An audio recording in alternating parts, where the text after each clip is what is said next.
Before we start, take a breath with me. Breathe in through the nose and out through the mouth. If you're ending this year tired, if you're carrying things you didn't expect, if you're disappointed in yourself for not doing more, this episode is for you. Welcome to The Balanced Recruiter, a slightly unhinged, definitely honest, and occasionally helpful space where we talk about burnout, balance, career chaos, and why your to-do list still has 19 things on it even though you've been working all day. In theory. Hi, I'm Chastity, professional plate spinner, recovering perfectionist, and someone learning that compassion might be the most productive thing I practice this season. And if I'm resisting a runaway trip right now, to Kyoto during New Year. You know, quiet temples, intentional beginnings, and pretending my life makes sense just because I'm walking slowly with a warm drink. Not to disappear, just to reset the nervous system and dramatically reflect, but calmly. December is Compassion Month, and honestly, it couldn't come at a better time. We're generous with everyone else and ruthless with ourselves. Burnout thrives where compassion is missing, especially self-compassion. And as the year ends, that inner critic gets loud. Compassion isn't quitting. It's not lowering your standards. It's not avoiding responsibility. Compassion is context. It's understanding why something was hard instead of punishing yourself for it. If you only talk to yourself the way you talk to other people that you genuinely love, this year would feel very different. Something interesting happens at the end of the year. We feel this urge to shed, and I've been talking about this for the past couple of episodes. Not just clean shedding, but releasing. Decluttering isn't about being organized. It's about letting go of what no longer fits who you are. We hold on to things like clothes that tied us to our old versions of ourselves. And let me tell you, I've held on to many clothing pieces that I say one day I'll fit. It's been years, so I am definitely cleaning that out.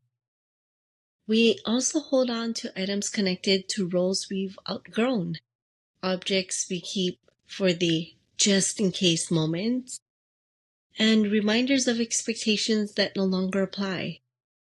But shedding isn't just physical.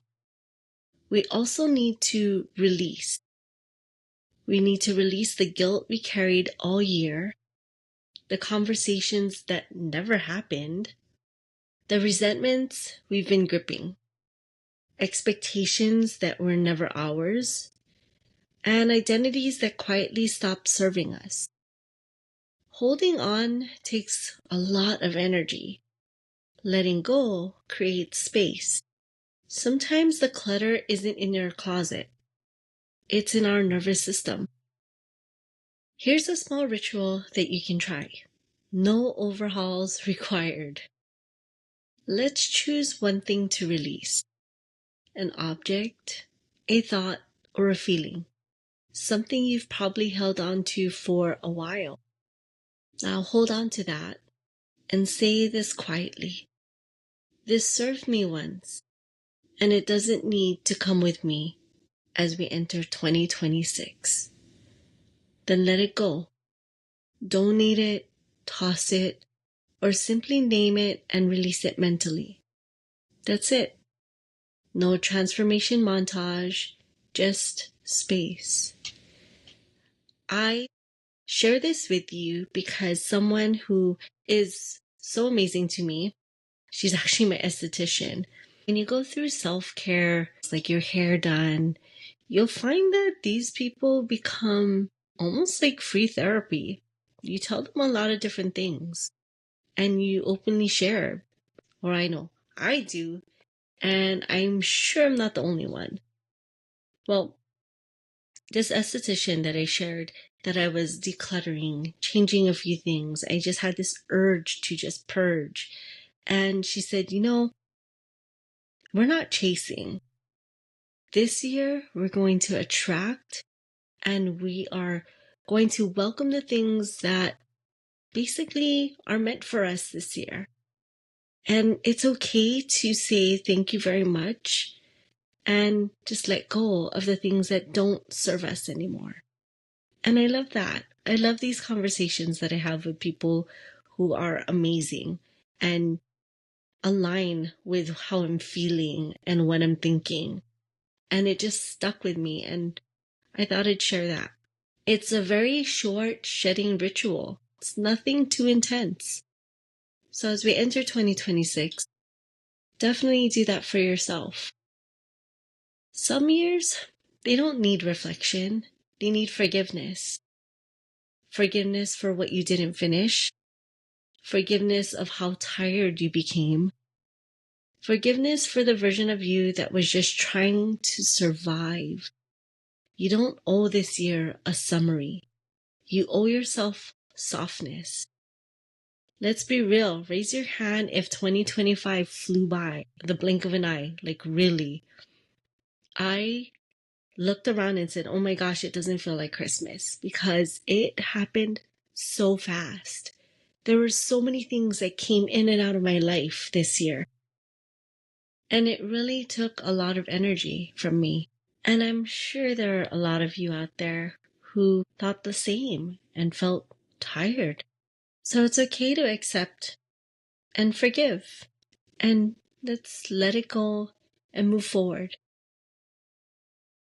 If today's balance means decluttering one drawer, releasing one expectation, or sitting on your floor wondering how you accumulated so much freaking stuff, emotionally or otherwise, that still counts. You don't need resolutions yet. You don't need reinvention. You don't need clarity. You just need compassion. And maybe a slow walk, a deep breath or a few, and definitely fewer shoulds and should haves. Have the willingness to release what's heavy. And if today's balance means letting go instead of pushing forward, that still counts. Thanks for hanging out with me on The Balance Recruiter. New episodes drop every week, just in time for the weekend. Be sure to follow, share, and please drop a rating if this space helped you to exhale, even just a little. This will also help others find this space of clarity. Remember, burnout is real, balance is the goal, and I'm somewhere in between, still mentally thinking I'm in Kyoto, intentionally choosing compassion as I close out this year. And I'll see you in 2026.